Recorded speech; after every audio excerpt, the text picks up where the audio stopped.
Hey everyone, I'm so glad to see you guys here on this video. I know that things are a little bit different for chapel today, but I'm so glad that I still get to give this word. Even if it's not in person, I'm thankful that God is still moving on our campus. He's been moving in spite of all of the weather and COVID issues that we've been having this semester, and I'm excited to see how he's going to continue to move. Today, I'm going to be continuing our series for this week on grace. Tuesday, Vice President Drake talked about saving grace, and he talked about our salvation, which is an amazing thing. And today, I'm going to be going to the next step of our life as believers, and that is what is called responsible grace. A lot of people call it sanctification. That's the technical term for it. But I'm going to talk about the responsibility that we have as believers to be obedient to God. But I want to start by talking about how God is not content with you being where you're at. God does not want to keep you where you are. God does not want to keep you in sin. And he has more for you, no matter where you're at in your relationship with God, no matter how long, whether you've been a Christian for 3 months or whether you've been a Christian for 3 decades. God has more for you, and God wants to take you to a deeper level with him. And that's what I'm going to be dealing with today. But like I said, he has more for you, but it's your responsibility to accept that. It's our responsibility to accept what God has for us and to be obedient to his instruction in our lives, because he truly does know best for us. He knows better than we could ever know for ourselves, and he knows every step that we're going to take before we take it. But I want to talk about our responsibility in our relationship with God, because our greatest responsibility is on this side of the cross. Our greatest responsibility is to engage in a relationship with him that reflects who he is, so that we can reflect who he is in the lives of other people. And I want to start by talking about this call to obedience, and it's a call to obedience, but not perfection. And I want to start in 1 Corinthians 13:11. Paul says, "When I was a child, I spoke like a child, I thought like a child, I reasoned like a child. But when I became a man, I gave up childish ways." And I love these Corinthian books and pretty much any letter from Paul, since we're talking about that. But specifically these Corinthian books, because it's a great look at the life of a believer and what that progression should look like, even though the Corinthians had a rocky start. The church at Corinth they were a rough crowd. At the beginning of their church, they were filled with members that were engaging in sexual immorality. They had a guy who was proud to be married to his stepmother after his father had died. And then they also had a large group of people that had spiritual gifts, but they were abusing them and they were using them to show off as if they were something that they could be proud of, when it's something to demonstrate the glory of God and help other people. And they were also just not loving people the way that we are called to as Christians. And that's what Paul is addressing here. And I think it's interesting because so many people misuse 1 Corinthians chapter 13, because it talks a lot about love in this entire chapter. But Paul is really correcting the Corinthian church in this entire book, but specifically this chapter. He's saying we are called to more, and you're not living that out. He's saying that we are called to live a better life than we're living. We're not called to live in this sin that you're living in. You're not called to have this spiritual gift so that you can boast about it, because it's not your gift to begin with, and it's made to glorify God and to help other people. And that's not what you're using it for. And Paul is saying we should be past this by now. He's saying, when I was a child, I thought like a child, but now that I've grown up, I don't think like that anymore. And that's not what the church was doing here. And that's not what we're called to do as a church today. We're not called to live in the same life that we lived when we first got saved, and we're not called to live in the life that we had before we were saved. So this applies to you whether you're a brand new Christian or whether you've been a Christian for decades, because God isn't content keeping you in the life of sin that you're in, because we're naturally sinful people. We're not ever going to be perfect, but God has more for us, and God wants to purify us across our lifespan, and he wants to change who we are. It's this gradual process of change and of God purifying who we are.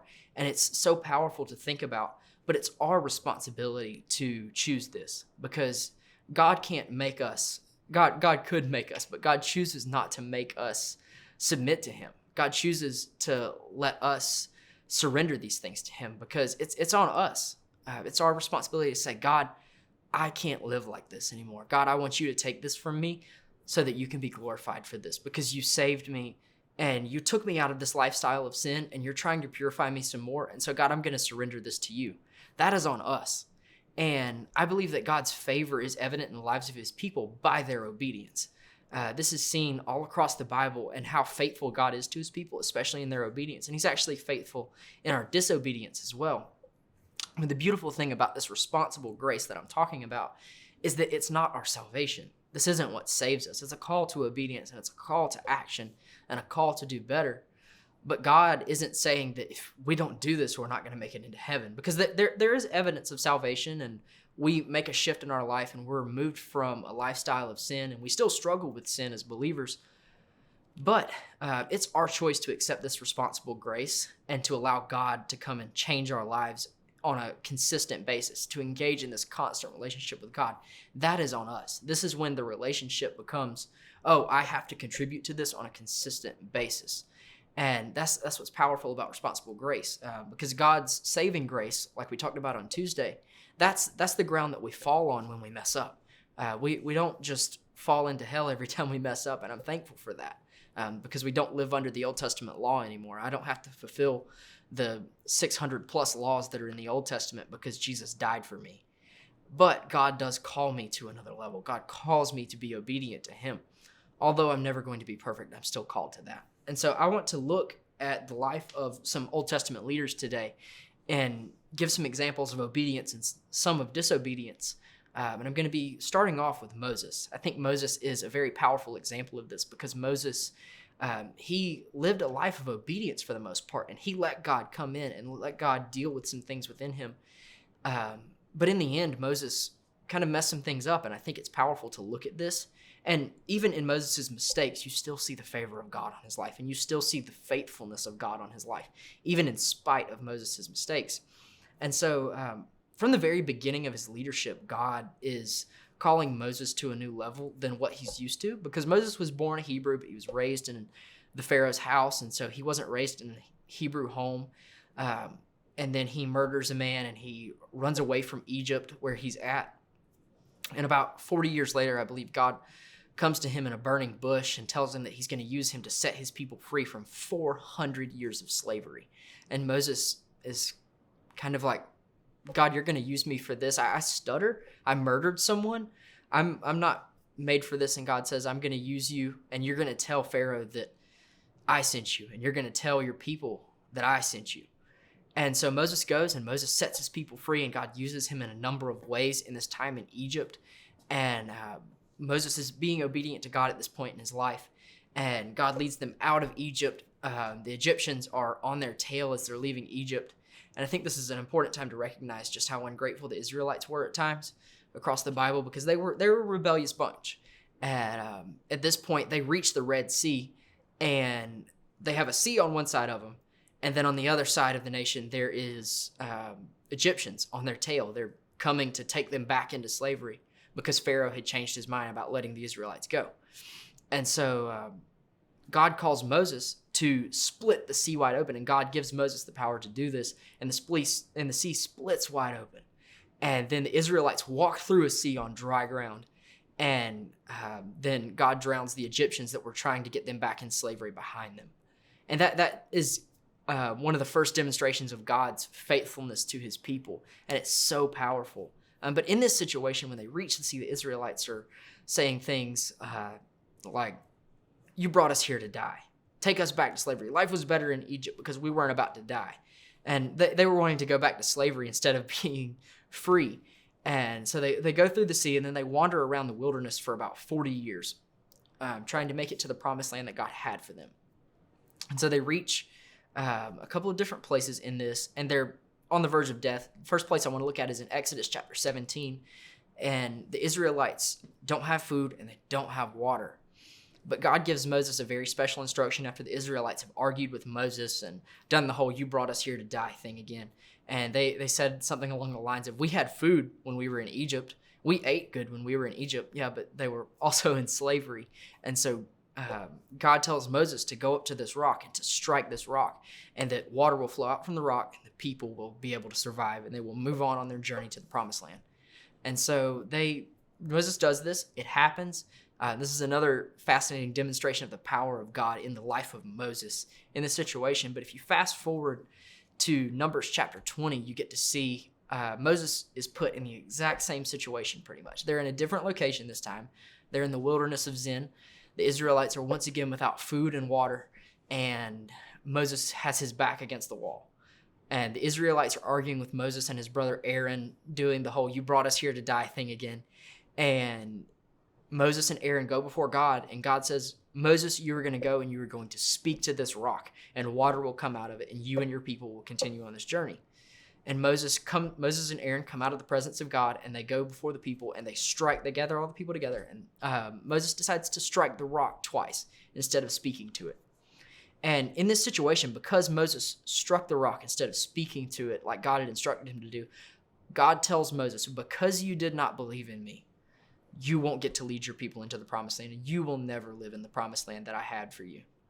And I think this is such a powerful, although it can be negative, this is such a powerful thing to look at in how important it is for us to be obedient to God, especially as believers, because we are representatives of God to the world. We represent God to the people around us that don't know him. And this is why God punishes Moses the way that he does, because God is a just and he's a good parent.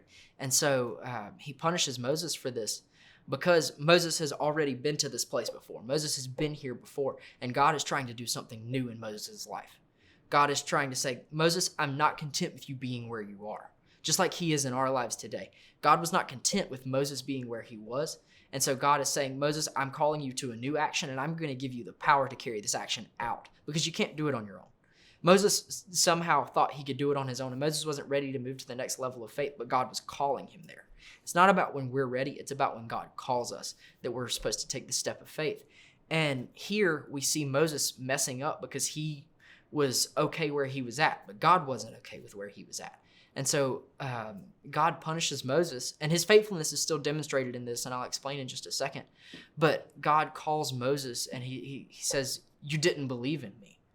And this isn't in the text, but it can be implied when you read the history of Israel up to this point. God's faithfulness has been present in this nation, especially in the wilderness. God has provided ways for them to survive, and God has used Moses as an instrument of provision for the Israelites, and he used Moses to provide for them. And God says, "And you didn't believe in me, so you will lose what I had for you." Because God had more for Moses than what Moses died with. And Moses died at 120 years old in near perfect health. And that's what demonstrates the faithfulness of God in this. Because Moses didn't lose his salvation because he was disobedient to God, because he was already saved and he was past that point in his life, and he was learning to surrender things to God. Because I believe that at different points in our life, we learn to surrender more and more to God. And at this point, Moses messed up. We all mess up. But this time it cost him his obedience because he was at a different level. Now, I'm not saying that if you're a 3-month Christian, there's no accountability, because there is a certain amount of accountability there, no matter what level of faith you're at, no matter how new you are or how seasoned of a Christian you are. There is a level of accountability there that God is going to call you to, but the accountability is different for a 30-year Christian than it is for a 3-month Christian. And so this is seen in this story because Moses is just, he's kept from his destiny because of his disobedience, because he should have been past this by now. Kind of like what's going on in 1 Corinthians when Paul says, "When I was a child, I thought like a child." Moses was still stuck in the past. Moses was still stuck on what God had done, and God was trying to do something new in his life. And today I want you to think about, what is God doing in your life? What is God trying to do in your life? God is most likely trying to get you to move on from something in your life. And I'm not talking about moving on from salvation, because I don't think that we should ever move on from salvation, because it's such a powerful thing to look back and say, God brought me out of this. God brought me out of my lifestyle of sin, and God saved me from myself. But responsible grace demonstrates just how much further God can take that, because responsible grace and the sanctification process is this lifelong process of God gradually removing sin from our lives. And it's a painful process, but God is moving.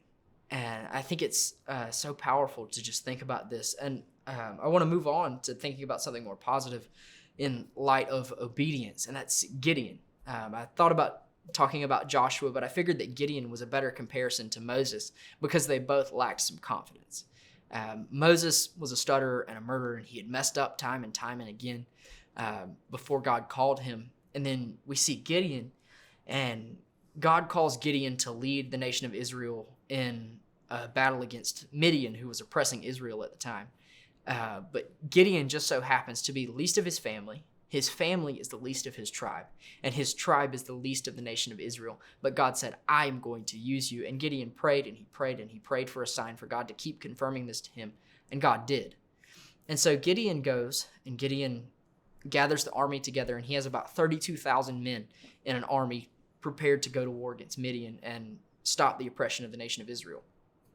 And so Gideon is preparing for war, and they have these 32,000 men, and God says, that's too many. And he says, if you go to war with 32,000 men and you win, you're going to think that you won because of the power that you have, which our power is nothing to God's power. And God is saying, I am taking you into this war. I am taking you through this war. And I don't want you to think that you somehow brought yourself through this, because we can't ever deliver ourselves from sin. God delivers us from sin. We are just responsible for being obedient to him. And so in this situation, God is calling Gideon to this crazy level of obedience. And he says, tell anyone who is afraid to just go home. They need to leave. And so Gideon does this, and the men who are afraid are of about 22,000 out of the 32,000. So Gideon's left with 10,000. 10,000 men to go to war against Midian. And God says, nope, that's still too many. You got to get rid of some more. So take these men down to the river, and whoever laps water like a dog, set them off to the side. And I think this is kind of a funny detail, because I don't know if you've ever noticed how a dog drinks water out of a bowl or out of whatever a dog will get water out of. I think it's kind of gross, because a dog goes face first into the bowl, because they don't have hands like we do, and they grab it with their tongue pretty much. And it's a funny image to think of grown men that are getting ready to go to war, going down to a river and sticking their face in the river and lapping water like a dog. And anyways, 300 out of the 10,000 men that are brought down to this river are the ones that lap water like dogs. And God goes, I'm going to use these men to deliver you from Midian. I'm going to defeat Midian with these 300 men who lap water like dogs. And Gideon says, okay, then lead us wherever we need to go next, God. And God leads them in a battle against Midian, and they defeat Midian in the middle of the night. It's kind of a surprise attack, and they are no longer oppressed by the Midianites. And this demonstrates God's faithfulness, but another thing that it demonstrates about this story is I think it's fascinating how much simpler our lives are when we choose obedience. And obedience isn't an easy decision. I'm not saying that our lives are easier, but our lives are so much simpler when we do things God's way. And this is demonstrated in this story when you compare it to the story of Moses, because Moses disobeyed God, and Moses lost his destiny, and Moses had to face the consequences for that, and he had to think about that for the rest of his life. And then you see Gideon, and it's pretty simple. God just calls him to be obedient. Gideon does it, and God leads him through that battle, and God tells him, I'm going to lead you through this, and God keeps carrying Gideon on. And as I conclude, I want you to think about how you can surrender some things to God, how you can be responsible in this obedience, and how we can honor God in everything that we do. And this responsible grace, I just want to remind you again, this isn't our salvation. We're not saved because we are obedient to God. We're saved by his grace, but we're still called to this life of obedience. Thank you.